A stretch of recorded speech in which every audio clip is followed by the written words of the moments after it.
వేసవి సెలవుల అనంతరం పాఠశాలలు పునఃప్రారంభమయ్యే సమయంలో తల్లికి వందనం అమలు చేయాలని ప్రభుత్వం నిర్ణయించుకుంది. నిన్న కేబినెట్ సమావేశంలో దీనిపై కీలక చర్చ జరిగింది. విశ్వసనీయ సమాచారం ప్రకారం ఆర్థిక ఇబ్బందులు తీవ్రంగా ఉన్నా ఇచ్చిన హామీలు ఇప్పటికే కొన్ని అమలు చేశామని, మిగతా హామీలను వరుస క్రమంలో అమలు చేస్తామని సీఎం చంద్రబాబు పేర్కొన్నారు. బడికి వెళ్లే పిల్లలందరికీ తల్లికి వందనం పేరుతో 15,000 చొప్పున ఇస్తామని హామీ ఇచ్చిన సంగతి తెలిసిందే. ఈ పథకానికే తొలి ప్రాధాన్యం ఇవ్వాలని మంత్రులు కోరారు. వేసవి సెలవుల తర్వాత తిరిగి పాఠశాలలు తెరిచే సమయంలో తల్లుల ఖాతాలో తల్లికి వందనం డబ్బులు వేస్తామని చంద్రబాబు తెలిపారు. వాగ్దానం ప్రకారం ఎంతమంది పిల్లలు ఉంటే అంతమందికి డబ్బులు ఇస్తామని ప్రకటించారు. ఆలస్యం అవుతుందేమో అని కొందరు మంత్రులు సందేహం వ్యక్తం చేశారు. పాఠశాలల్లో హాజరు 70% ఉన్న పిల్లలకు తల్లికి వందనం కింద డబ్బులు ఇస్తామని ప్రకటించాం.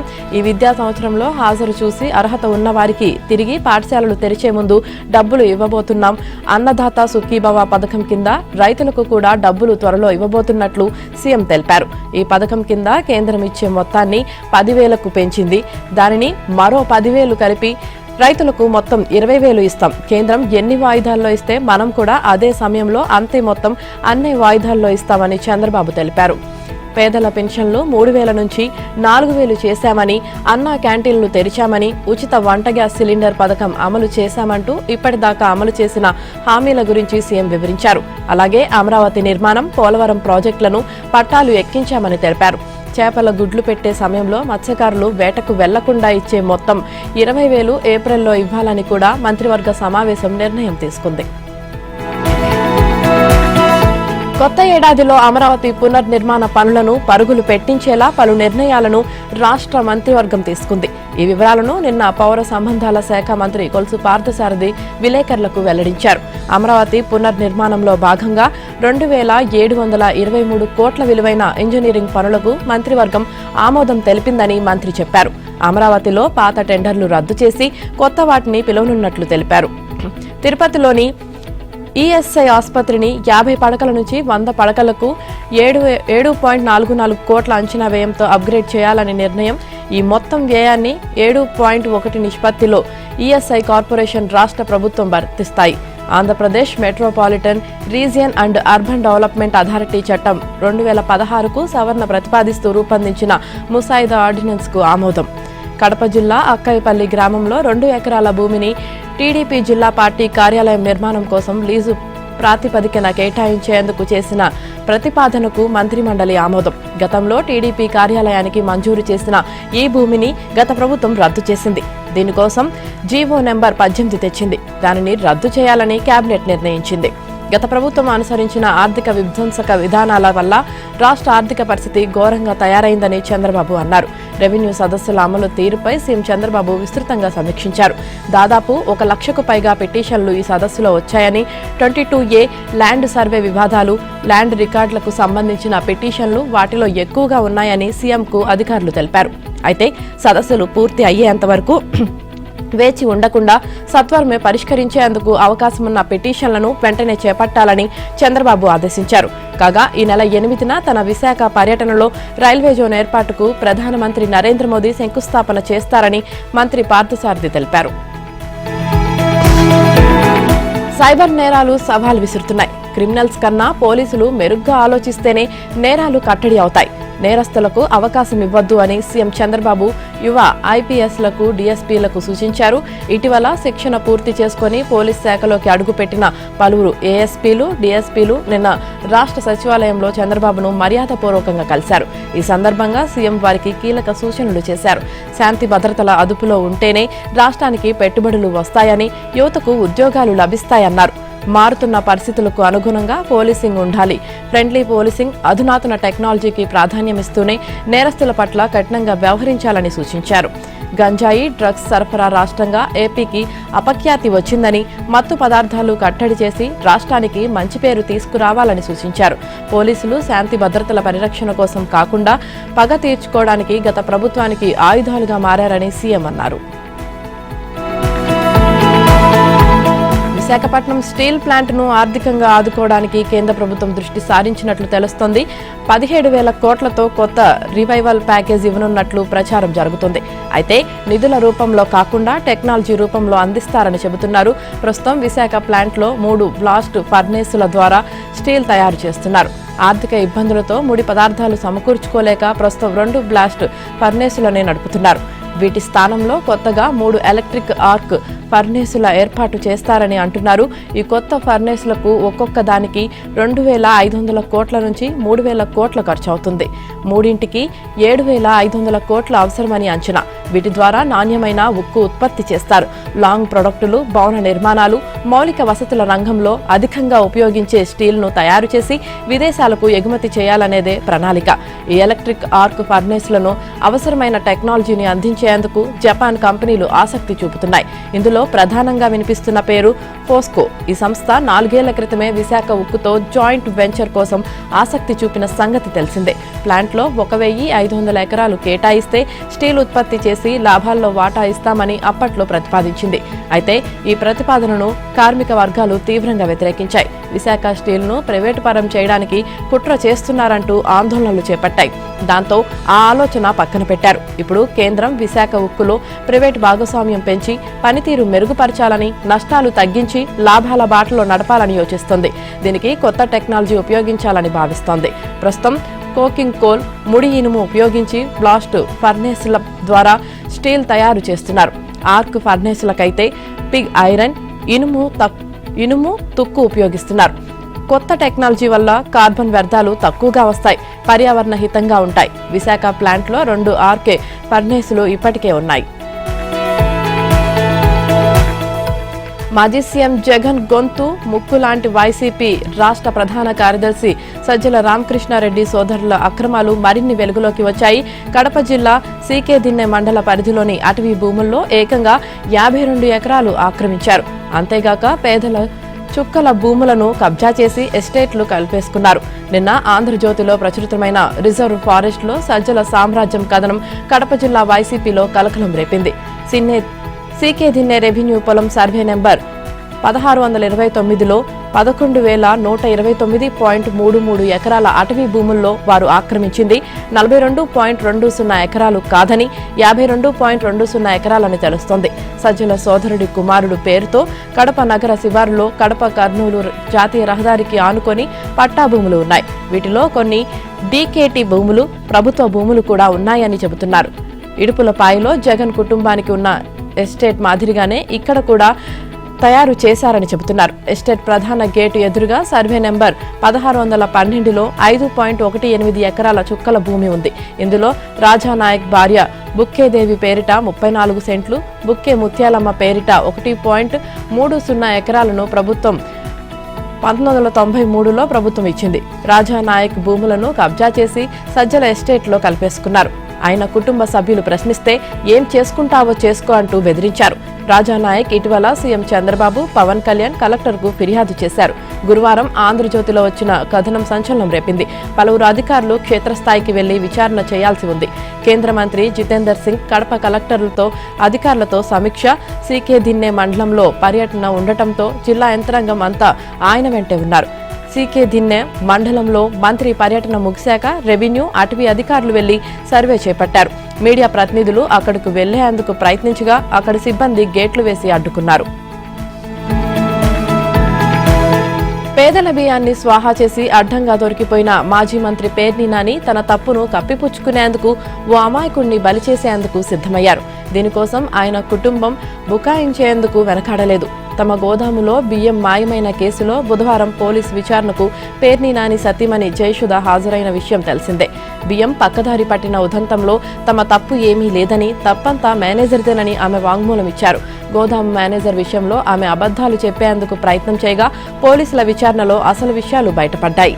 బందరు మండలం పొట్లపాలెంలో పేర్ని కుటుంబ సభ్యులకు 11 ఎకరాల భూమి ఉంది. ఇందులో పేర్ని జయసుధ పేరు మీదుగా 2.18 ఎకరాలు ఉండగా మిగిలిన భూమి ఆమె తల్లి సత్యనారాయణమ్మ పేరుతో ఉంది.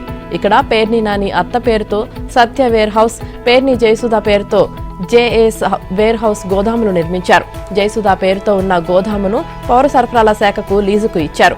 2022లో గోదాముల నిర్మాణం పూర్తి కాగా 2023 జనవరి 9న పౌర సరఫరాల శాఖతో లీజు ఒప్పందం చేసుకున్నారు.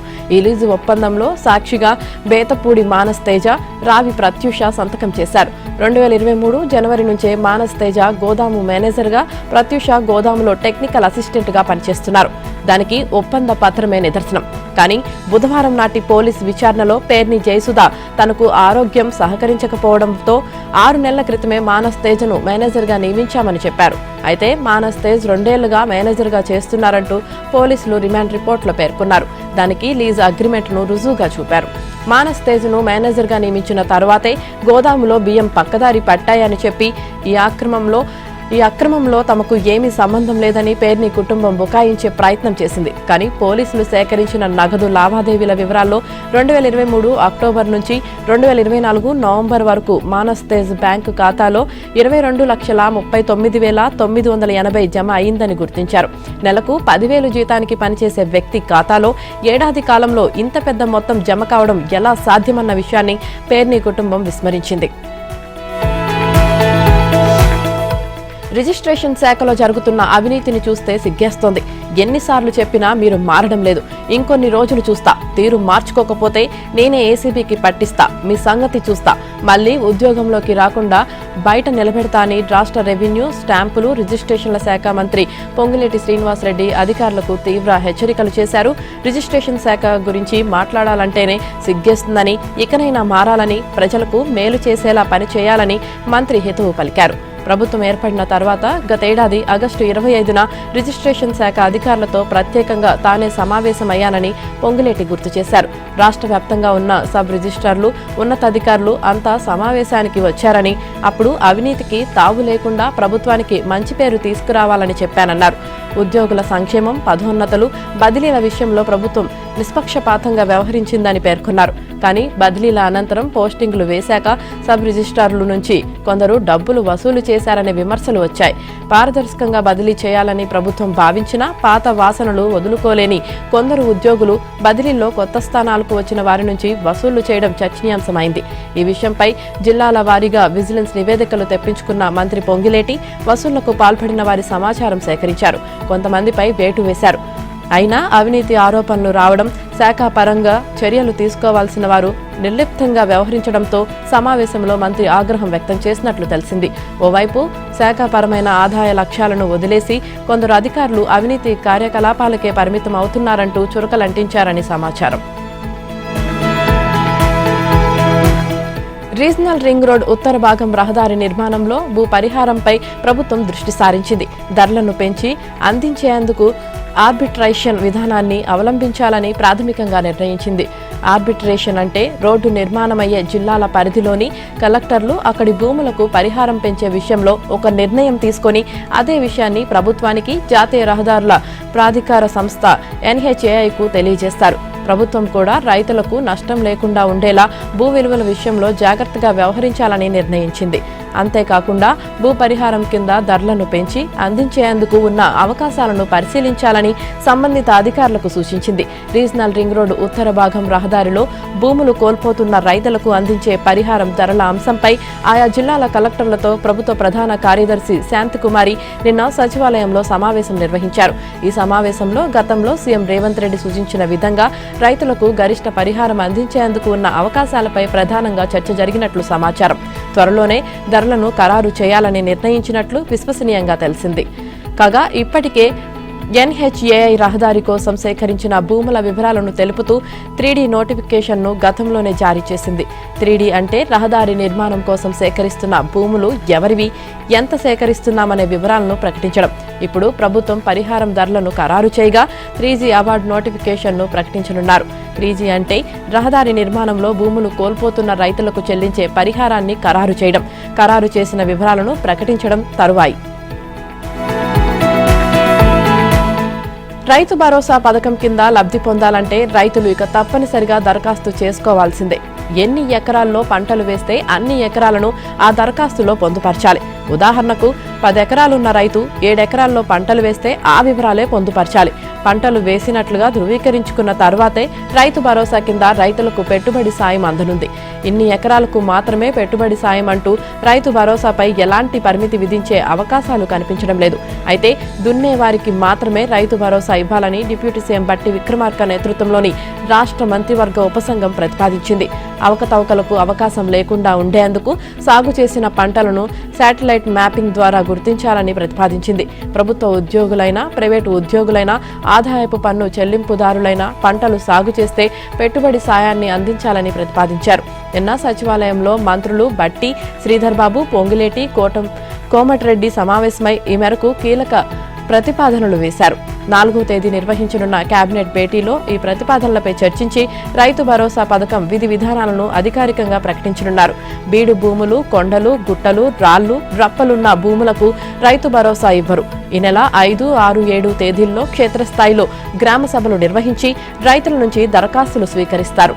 సంక్రాంతి నుంచి అంటే ఈ నెల 14వ తేదీ నుంచి యాసంగి రైతు భరోసా పథకానికి శ్రీకారం చుట్టనున్నారు. ఆ రోజు నుంచి నెల రోజుల పాటు రైతుల ఖాతాల్లో పెట్టుబడి సాయం తాలూకా డబ్బులు పడతాయి. ధరణి రికార్డుల ప్రకారం రాష్ట్రంలో 1.5 ఎకరాల సాగు భూమి ఉంది. గత ప్రభుత్వం ప్రతి సీజన్ వానాకాలం యాసంగిలో కూడా 1.5 ఎకరాలకు రైతు బంధు పంపిణీ చేసింది. ఎకరానికి 5,000 చొప్పున గత ప్రభుత్వం చెల్లించగా ఈ ప్రభుత్వం ఎకరానికి 7,500 చొప్పున చెల్లిస్తామని హామీ ఇచ్చింది. మీకు 2 ఎకరాల ఖాళీ స్థలం ఉంది. అందులో ఎగ్జిబిషన్ పెట్టుకుంటామని ఓ వ్యక్తి వచ్చాడు. భూమిని చదును చేసి ఇవ్వాలని షరతు పెట్టాడు. మీ ఇద్దరి మధ్య మరో వ్యక్తి వచ్చాడు. ఎగ్జిబిషన్కు అయ్యే ఖర్చు తాను భరిస్తానని, లాభాల నష్టాలకు తనదే బాధ్యతని చెప్పాడు. ఇందులో భాగంగా ఎగ్జిబిషన్ పెట్టుకున్న వ్యక్తికి నిర్దిష్ట మొత్తం చెల్లిస్తానని హామీ ఇచ్చాడు. ఈ మేరకు ముగ్గురు ఒప్పందం చేసుకున్నారు. 4 రోజులు గడిచింది. మధ్యలో వచ్చిన వ్యక్తి నష్టం వస్తుందంటూ వెళ్లిపోయాడు. భూమిని ఇవ్వడమే కాకుండా అప్పుడు ఆ వ్యక్తి చెల్లించాల్సిన డబ్బులను కూడా మీరే చెల్లిస్తారా? మీ జేబులో డబ్బులు కాకుండా మీ దగ్గర ఉన్నాయని మీ ఇంటి పక్క వ్యక్తి డబ్బులు ఇచ్చేస్తారా? ఎగ్జిబిషన్ ప్రచారానికి సంబంధించి ఏమాత్రం అనుభవం లేని వ్యక్తితో మీరు ఒప్పందం చేసుకుంటారా? చేసుకోరు కదా. కానీ ఫార్ములా ఈ కార్ రేసు వ్యవహారంలో అప్పటి బీఆర్ఎస్ ప్రభుత్వం చేసింది అచ్చంగా ఇదే.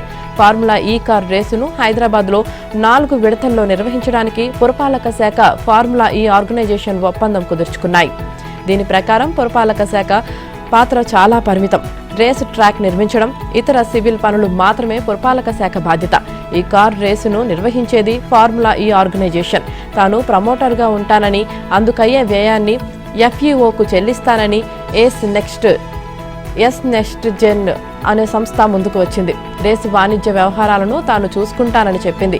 ఈ మేరకు 3 పార్టీల మధ్య త్రైపాక్షిక ఒప్పందం కుదిరింది. అంతే తప్పితే ప్రమోటర్ తప్పుకుంటే ఆ బాధ్యత ప్రభుత్వానిదని, FEOకు చెల్లించాల్సిన డబ్బులను ప్రభుత్వమే చెల్లించాలంటూ ఒప్పందంలో ఎక్కడా లేదు. అటువంటి నిబంధన కూడా లేదు. కానీ 2వ విడత రేసు నిర్వహణ సమయంలో స్పాన్సర్ తప్పుకోవడంతో ప్రభుత్వమే స్పాన్సర్ అవతారం ఎత్తింది. ఈ వ్యవహారంపై ఏసీబీ ప్రత్యేకంగా దృష్టి సారించింది. నూతన సంవత్సర కానుకగా మేడ్చల్ శామీర్పేట్ వరకు మెట్రో పొడిగింపు నిర్ణయం తీసుకున్న రాష్ట్ర సర్కార్ మరో కీలక నిర్ణయం తీసుకుంది. కంటోన్మెంట్ ప్రాంతంలో ట్రాఫిక్ ఇబ్బందులు తీర్చేందుకు ఇప్పటికే నిర్ణయించిన ఎలివేటెడ్ కారిడార్లను డబుల్ డెక్కర్ ఫ్లైఓవర్లుగా మార్పు చేయాలని నిర్ణయించింది. అందుకు అనుగుణంగా HMDA డబుల్ డెక్కర్ ఫ్లైఓవర్ నిర్మాణానికి డిజైన్లు రూపొందించింది. ఈ మేరకు శామీర్పేట మార్గంలో 12.1 కిలోమీటర్ల మేర, కండ్లకోయ మార్గంలో సుమారు 4 కిలోమీటర్ల మేర డబుల్ డెక్కర్ ఫ్లైఓవర్ను నిర్మించనున్నారు. కొత్త డిజైన్ ప్రకారం కింద రోడ్డు, ఆ తర్వాత ఫ్లైఓవర్, ఆపై మెట్రో రానుంది. దేశంలో ఒక్క నాగపూర్లో మాత్రమే ఈ తరహా డబుల్ డెక్కర్ ఫ్లైఓవర్ ఉంది. నిజానికి గత ప్రభుత్వ హయాంలోనే ఈ మార్గాల్లో డబుల్ డెక్కర్ ఫ్లైఓవర్ ప్రతిపాదనలు వచ్చాయి. అయితే అందుకు ఆ మార్గంలో రక్షణ శాఖకు సంబంధించిన 150.414 ఎకరాల స్థలం కావాలని అప్పట్లో తేల్చారు. ఆ స్థలాలను ఇస్తే అందుకు బదులుగా 500 ఎకరాలు ఇస్తామని నాటి సర్కార్ కేంద్రానికి విజ్ఞప్తి చేసింది. కానీ కేంద్ర ప్రభుత్వం నుంచి సహకారం లేకపోవడంతో ఆ ప్రతిపాదనలు కార్యరూపం దాల్చలేదు. రేవంత్ సర్కార్ కూడా నిరుడు ఈ మార్గాల్లో 2 ఎలివేటెడ్ కారిడార్లు నిర్మించాలని నిర్ణయించింది. ఈ మేరకు సీఎం రేవంత్ అల్వాల్లో కండ్లకోయ వద్ద శంకుస్థాపన కూడా చేశారు. హైదరాబాద్ కరీంనగర్ మార్గంలోని సికింద్రాబాద్లోని పరేడ్ గ్రౌండ్ నుంచి శామీర్పేట్ వరకు, వెస్ట్ మారేడ్పల్లి, కార్ఖానా, తిరుమలగిరి, బొల్లారం, అల్వాల్, హకీంపేట్, తూంకుంట మీదుగా 18.100 కిలోమీటర్ల మేర ఎలివేటెడ్ కారిడార్ను 6 లేన్లుగా 2,232 కోట్లతో నిర్మించేందుకు పాలనా అనుమతులు వచ్చాయి. ఇక జాతీయ రహదారి 44లోని హైదరాబాద్ నాగాపూర్ మార్గంలో సికింద్రాబాద్లోని ప్యారడైజ్ నుంచి సుచిత్ర సమీపంలో ఉన్న డైరీ ఫామ్ రోడ్డు వరకు గల 5.320 కిలోమీటర్ల ఎలివేటెడ్ కారిడార్ను 6 లేన్లుగా 1,580 కోట్లతో నిర్మించేందుకు పాలనా అనుమతులు ఇచ్చారు. ఈ 2 ఎలివేటెడ్ కారిడార్ల నిర్మాణానికి రక్షణ శాఖకు చెందిన 169.33 ఎకరాలు కీలకంగా మారాయి. 10 ఏళ్లు అధికారంలో ఉన్న బీఆర్ఎస్ పార్టీ బీసీలను వంచిందని, వారికి న్యాయంగా దక్కాల్సిన నిధులను ఏ ఒక్క సంవత్సరంలో కూడా ఖర్చు చేయకుండా నిట్ట నిలువున ముంచిందని కాంగ్రెస్ రాష్ట్ర అధ్యక్షుడు మహేష్ కుమార్ గౌడ్ విమర్శించారు. ఇప్పుడు అధికారం పోయిన తర్వాత కల్వకుంట్ల కుటుంబం బీసీలపై కపట ప్రేమ చూపుతూ మొసలి కన్నీరు కారుస్తుందన్నారు. బీసీలకు కాంగ్రెస్ పార్టీతోనే మేలు జరుగుతుందని చెప్పారు. మద్యం కుంభకోణంలో మరక అంటించుకున్న ఎమ్మెల్సీ కవిత బీఆర్ఎస్లో ప్రాధాన్యత తగ్గడంతో ఎటు పాలుపోని స్థితిలో ఉన్నారని విమర్శించారు. రాజకీయంగా ఉనికి కాపాడుకోవడం కోసం ఇప్పుడు బీసీల పేరిట కవిత కపట నాటకం మొదలుపెట్టారని, దాంట్లో భాగంగానే ఇందిరా పార్క్ వద్ద ధర్నా జరపాలని నిర్ణయించారన్నారు. బీసీలు ఈ కుట్రను గమనించి బీఆర్ఎస్ పార్టీకి గుణపాఠం చెప్పాలని పిలుపునిచ్చారు. కవితకు మహేష్ గౌడ్ పలు ప్రశ్నలు సంధించారు. స్థానిక సంస్థల ఎన్నికల్లో రిజర్వేషన్లను 23 నుండి 42% పెంచడం కోసం చర్యలు తీసుకొని అందులో భాగంగా సమగ్ర కుటుంబ సర్వే చేపడుతున్నందుకు ధర్నా చేస్తున్నారా? స్థానిక సంస్థల్లో బీసీలకు రిజర్వేషన్లు నిర్ధారించడానికి రిటైర్డ్ ఐఏఎస్ అధికారి భూసాని వెంకటేశ్వరరావు నేతృత్వంలో కమిటీని నియమించినందుకు ధర్నా చేస్తున్నారా? మీ బీఆర్ఎస్ పాలనతో పోలిస్తే కాంగ్రెస్ ప్రభుత్వం బీసీ సంక్షేమ బడ్జెట్ను 2,971 కోట్లకు పెంచినందుకు ధర్నా చేస్తున్నారా? గీత కార్మికుల కోసం కార్పొరేషన్ ఏర్పాటు చేసినందుకు, కాటమయ్య రక్షణ పథకాన్ని ప్రారంభించినందుకు ధర్నా చేస్తున్నారా? జ్యోతిరావు పులే గురుకుల పాఠశాలలోని వివిధ విభాగాల్లో 5,136 మంది ఉద్యోగులను నియమించినందుకు ధర్నా చేస్తున్నారా అంటూ మహేష్ గౌడ్ నిలదీశారు. సందర్శకులను అలరించేందుకు అఖిల భారత పారిశ్రామిక ప్రదర్శన నుమాయిష్ సిద్ధమైంది. హైదరాబాద్ నాంపల్లిలోని ఎగ్జిబిషన్ గ్రౌండ్లో ఈసారి ఎగ్జిబిషన్ను చుట్టి వచ్చేందుకు అద్దాలతో కూడిన డబుల్ డెక్కర్ బస్సులను అందుబాటులో ఉంచనున్నారు. అమెరికా, బ్రిటన్లో మాదిరిగా సందర్శకులు వీటిలో ఎగ్జిబిషన్ను వీక్షించే అవకాశం ఉంటుంది. ప్రస్తుతం ఉన్న చిన్న రైళ్లతో పాటు డబుల్ డెక్కర్ బస్సులు ప్రత్యేక ఆకర్షణగా మారనున్నాయి. సీఎం రేవంత్ రెడ్డి శుక్రవారం నుమాయిష్ను ప్రారంభించనున్నారు. ఈ ప్రదర్శన ఏటా జనవరి 1 నుంచి ఫిబ్రవరి 15 వరకు కొనసాగుతుంది. ఈసారి మాత్రం నేటి నుంచి మొదలు కానుంది. ప్రవేశ రుసుమును 10 పెంచి 50 చేశారు. కాగా ఏటా 25 లక్షల మంది నుమాయిష్ను సందర్శిస్తుంటారు. సుమారు 2,000 స్టాళ్లతో కొనసాగే ఈ ఎగ్జిబిషన్కు జిల్లాలు, ఇతర రాష్ట్రాల వారు కూడా వస్తుంటారు.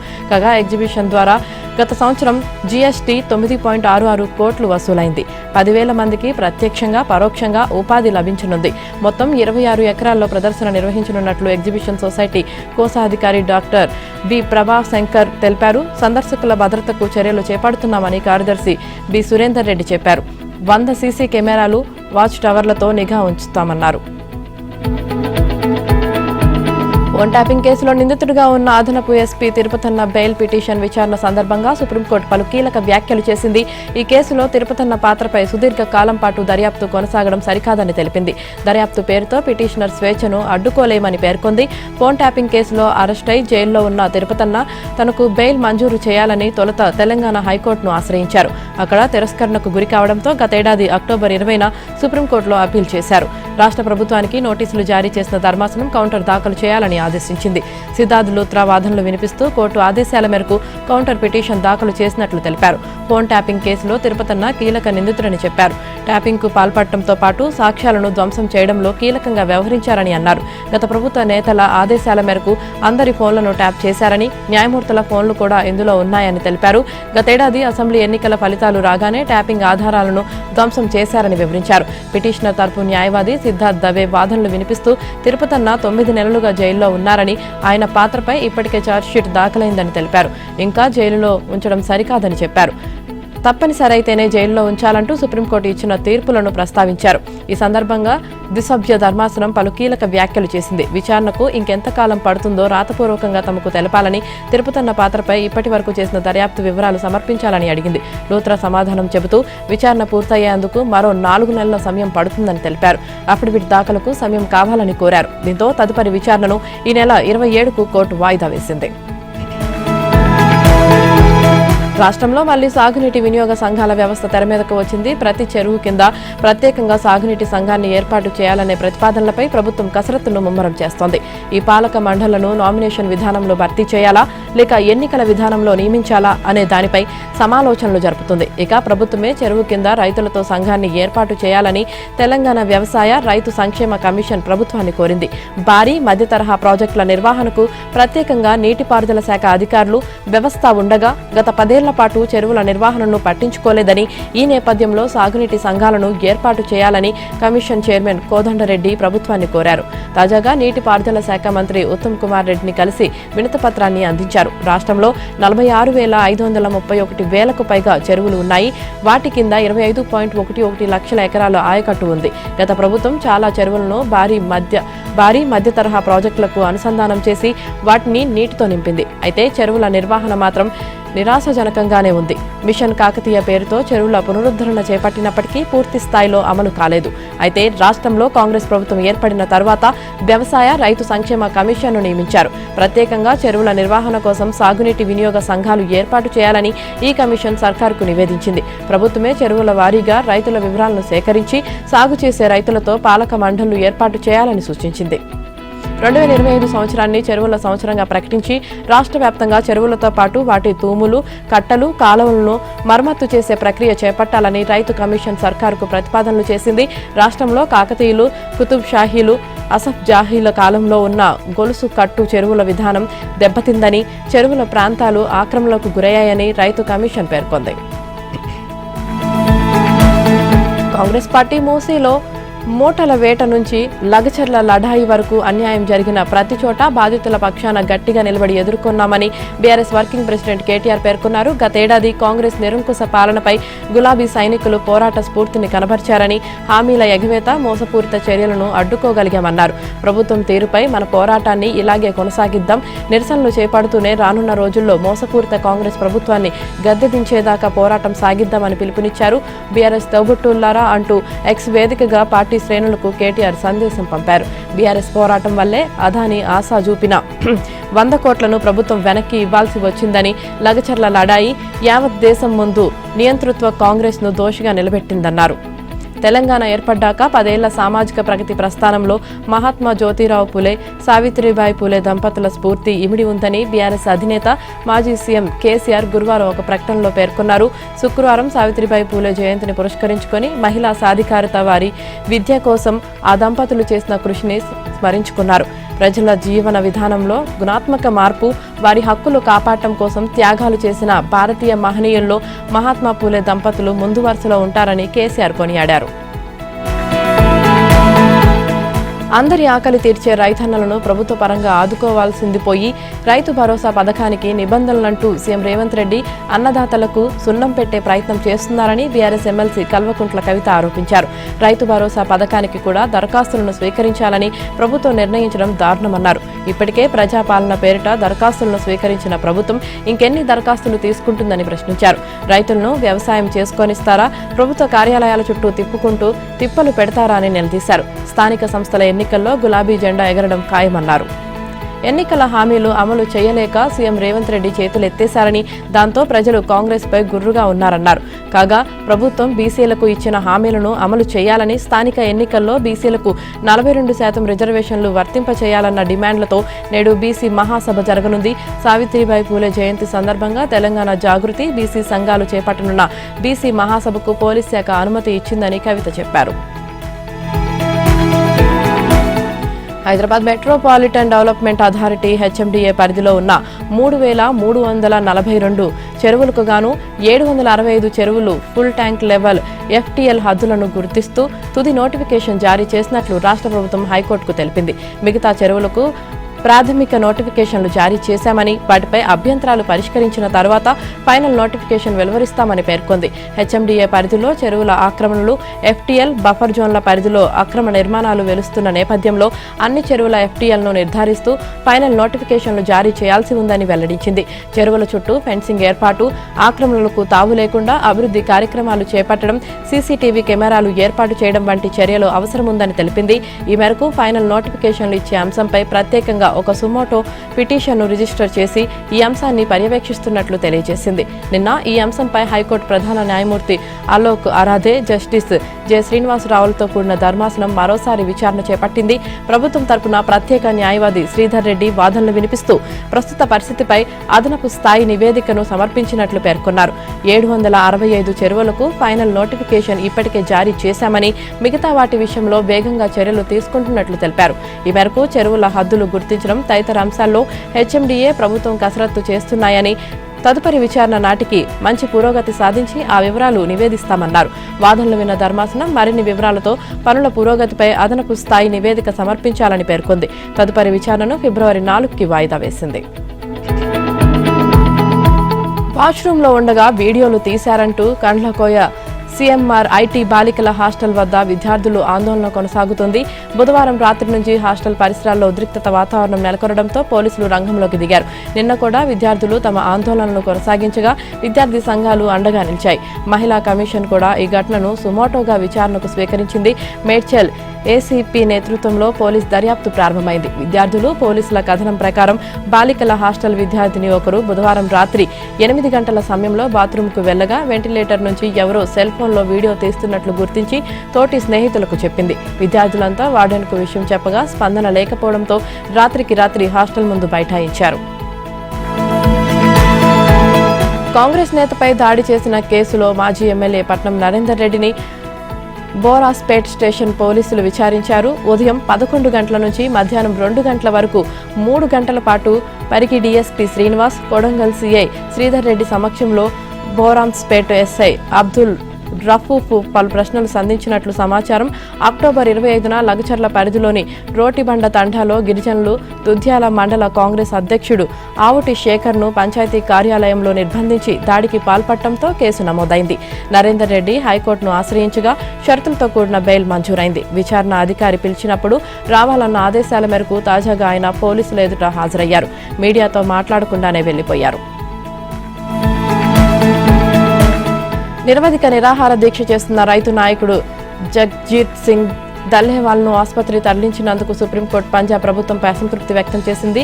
రాజీ పడొద్దన్నట్టుగా ప్రభుత్వ వైఖరి ఉందని వ్యాఖ్యానించింది. పంటల మద్దతు ధరకు చట్టబద్ధత కల్పించడంతో పాటు ఇతర సమస్యలు పరిష్కరించాలని డిమాండ్ చేస్తూ దల్హేవాల్ గత ఏడాది నవంబర్ 26 నుంచి పంజాబ్, హర్యానా సరిహద్దుల్లోని కౌనడి వద్ద ఆమరణ నిరాహార దీక్ష చేస్తున్నారు. దల్లేవాల్ ఆరోగ్యం క్షీణించడంతో ఆయనను మంగళవారంలోగా ఆసుపత్రికి తరలించాలని గత నెల 20న సుప్రీంకోర్టు ఆదేశించింది. అవసరమైతే శిబిరం సమీపంలో తాత్కాలిక ఆసుపత్రి ఏర్పాటు చేయవచ్చని, కావాలనుకుంటే అక్కడ దీక్ష కొనసాగించవచ్చని తెలిపింది. ఈ ఆదేశాలు అమలు కాకపోవడంతో జస్టిస్ సూర్యకాంత్, జస్టిస్ ఉజ్జల్ బుయన్లు ధర్మాసనం అసంతృప్తి వ్యక్తం చేసింది.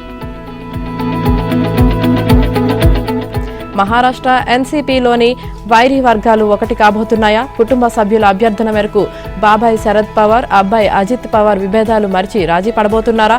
అజిత్ తల్లి ఆశాతాయి, ఆయన వర్గం ఎన్సీపీ అగ్రనేత పుష్పల్ పటేల్ వ్యాఖ్యలు ఈ సంకేతాలు ఇస్తున్నాయి.